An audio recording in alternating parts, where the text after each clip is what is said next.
is the beginning of the year and you have nailed down some of the habits you want to develop so that you can live happier and healthier. Now it's time for us to discuss a few strategies to make it easier to stick with your new habit day in and day out.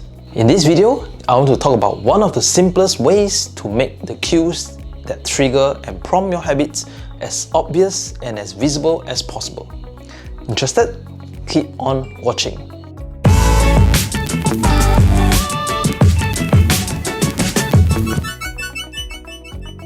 Before I dive in, I want to give a shout out to James Clear, author of the best-selling book Atomic Habits.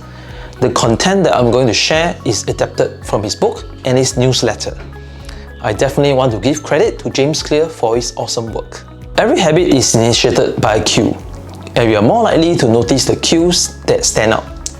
Creating obvious visual cues can draw your attention towards your desired habit. Unfortunately, the environments we live in and work often make it easy to not do certain actions because there is no obvious cues to trigger the behavior. It's easy to not eat fruits and vegetables when they are out of sight in the bottom of the fridge.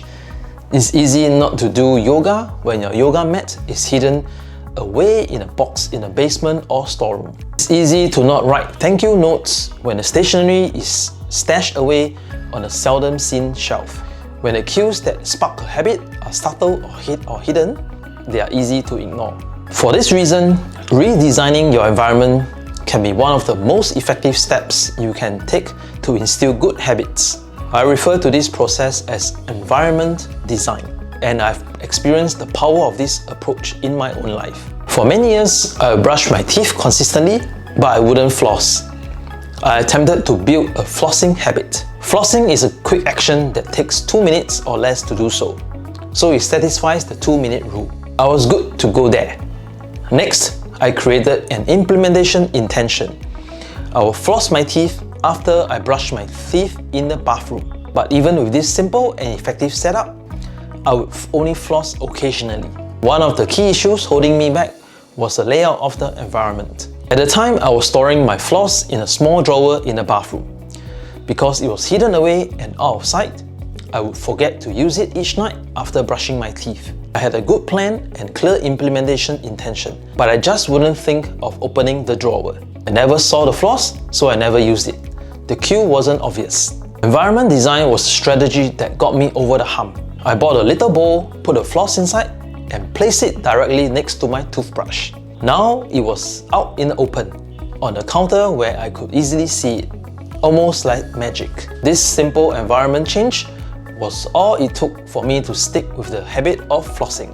When combined with my implementation intention, it was easy for me to follow the new behavior. I'll pick up the floss after I put down my toothbrush in the bathroom. Now I've been doing this for years. Let's discuss a few ways you can use environment design to support and reinforce your habit intentions. Here are a few ways you can redesign your environment and make the cues for your good habits more obvious. If you want to remember to do 5 push-ups before you get in the shower, add a post-it note to the shower door. If you want to remember to refill your water bottle every time it's more than halfway empty, use a marker to draw a small line at the halfway mark on the water bottle. If you want to remember to write in your journal for 5 minutes at 7 AM, store the journal on the kitchen table so you can see it when you sit down for breakfast every morning. If you want to remember to read a book instead of looking at a phone every time you're bored, set your phone's lock screen photo to be a photo of the book you are trying to finish. If you want to remember to go for a run every morning, lay out your workout clothes and shoes the night before. If you want to support my channel, simply smash the like button and subscribe to the channel. Say you want to write 500 words each day. When you leave your bedroom in the morning, close the door and put a post-it note directly at eye level that says write 500 words. At bedtime, you are not allowed to open the door until those words are written. Similarly, if you want to begin each day by reading a good book or doing yoga or meditating, put a post-it note on your phone when you go to bed that says do 5 minutes of yoga. When you wake up, you are not allowed to take off the post-it note and use your phone until you have completed the habit. We can summarize this strategy as follows. If you want to make the habit a big part of your life, you need to make the queue a big part of your environment. Make sure the best choice is the most obvious one. In the long run, and often in the short run, your willpower will not beat your environment. You can alter the spaces where you live and work to increase your exposure to positive cues. Making a better decision is easy, natural, even when the cues for good habits are right in front of you. What changes are you going to make to your environment so that the cue to your good habit is very obvious? Share with me in the comment section below. If you like this video, do click the like button and share it with your friends and family members. Consider subscribing to the channel for more content like this. That's all for this video. I wish you have a sparkling day. Cheers!